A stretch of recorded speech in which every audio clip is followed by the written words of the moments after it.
The Sambal riots were brought into question in a recent Ajtak debate featuring Sudhanshu Trivedi from BJP and Imran Masood of Congress. The topic of should minorities be given special rights in a democratic country, the legality and the intention of the survey, and the blame for the riots were discussed during the spicy debate.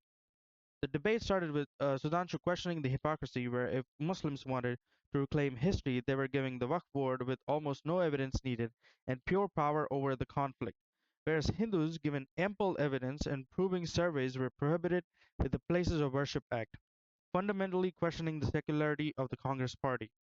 Legal framework की बात देखिए कितना बेहतरीन ये secular तोहफा इस देश को दिया गया कि अगर हिंदू समाज को लगे कि आपका धर्म स्थल भी जिसके सबूत अवेलेबल हैं ज्ञानवापी पे फतवाए आलमगीरी का में पूरे पूरे एक तो होता है कि किसी ने किताब में लिखा है, एक होता है गवर्नमेंट ऑर्डर, जैसे आज राजाज्ञा निकलती है ना, by this order number so and so, वो औरंगजेब के जमाने के फतवे हैं, उसके बाद भी आप उस पर क्लेम नहीं कर सकते, ठीक है, it's okay.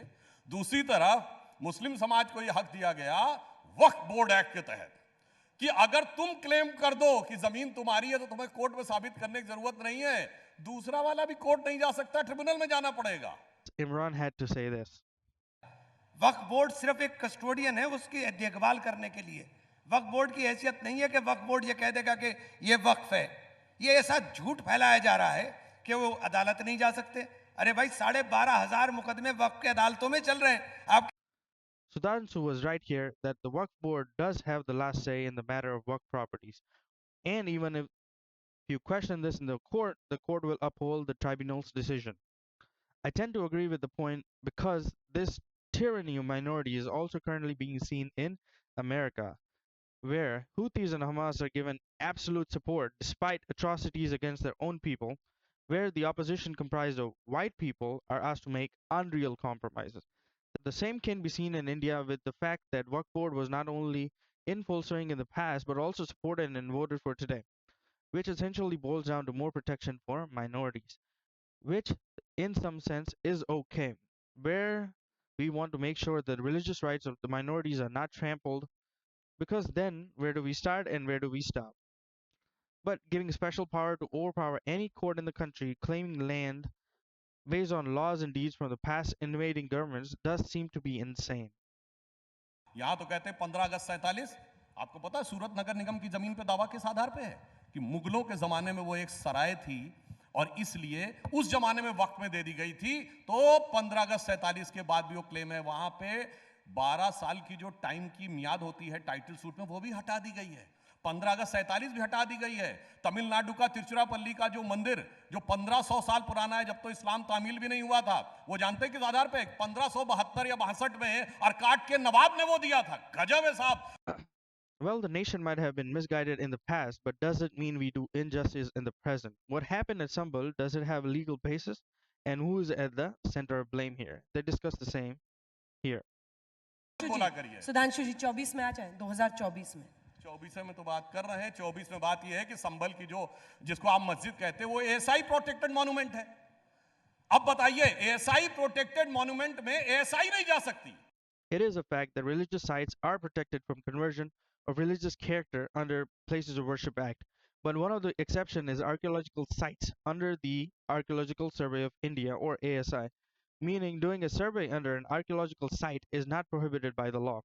Thus, the survey at Sambal was legal, but there are some problems brought up by the mosque management and associates. The only argument worth listening to was the point that the order of survey was given too fast and the members of mosque were not given ample time to process and argue the order.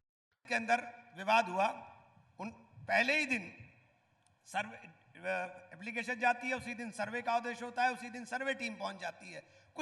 While the fact that the request was submitted on 19 November and the survey was conducted on 19 November is true, the missing fact is that the first survey, which was conducted on 19 November, had no contention, meaning the members of the mosque had no contention to it and the survey was conducted peacefully. The violence only erupted when a second survey was to be conducted 5 days later on 24th November, brutally disproving the point Imran was making, absolving the survey of any blame, which does not prove that the other authorities present at Sambal behaved properly, and this breach of protocol could have led to violence. You were probably wondering why I played Mr. Sanghi's arguments more than the Congress person, because the other guy, the argument he had was we should love each other. Here you go. हम तो आपसे हाथ जोड़ के विनती करती हैं, देश में मोहब्बत का हाथ जोड़ माहौल के रखिए। वो विनती कर रहे हैं कि नफरत मत फैलाइए इनके अब खिलाफ। देखिए हंगामा बर्पा किए हुए देश के अंदर इन बातों को छोड़ करके हम लोग आपस में मिल करके मोहब्बत के साथ चलने का काम करें। आपसे विनती कर रहा हूं, मोहब्बत की बात कर लीजिए, नफरत छोड़ दीजिए, अतीत की बातें छोड़िए, वर्तमान में आइए, वर्तमान की बातें करिए। I do feel Muslims should be respected and accepted as countrymen, my own people. I'm a secularist through and through. But are we really secular or stuck in the tyranny of minorities, which every democratic country on the planet is going through? Uh, to solve this, Sudhanshu brought up a very old idea from Sardar Patel. Here we go. Sardar Patel ने कहा अब जो हो गया सो हो गया। मैं नहीं मानता कि तुम्हारा एक दिन में दिल बदल गया, मगर जो हो गया सो हो गया, उसे भूल जाओ। अब ये मत कहो कि मुझे अलग हिस्सा चाहिए, अब ये मत कहो मुझे अलग कानून चाहिए, ये मत कहो मुझे अलग सीट चाहिए, अब ये कहो कि देश के साथ मिलकर कैसे रहना चाहते हैं। मगर सरदार पटेल की बात मानी क्या? नहीं। Sudhanshu Trivedi made a striking point. When Pakistan was created, Muslims seeking separation were given a path to it, namely Pakistan and East Pakistan. At that time, Sardar Patel made a national appeal against having different laws for the same people. The idea of being separate but protected should have ended there. In the aftermath of millions being displaced and countless lives lost, what should have emerged is a singular vision: one nation, one constitution. This made me think, what kind of secular country are we? Are we separate but equal, or united under one law? Thank you for watching.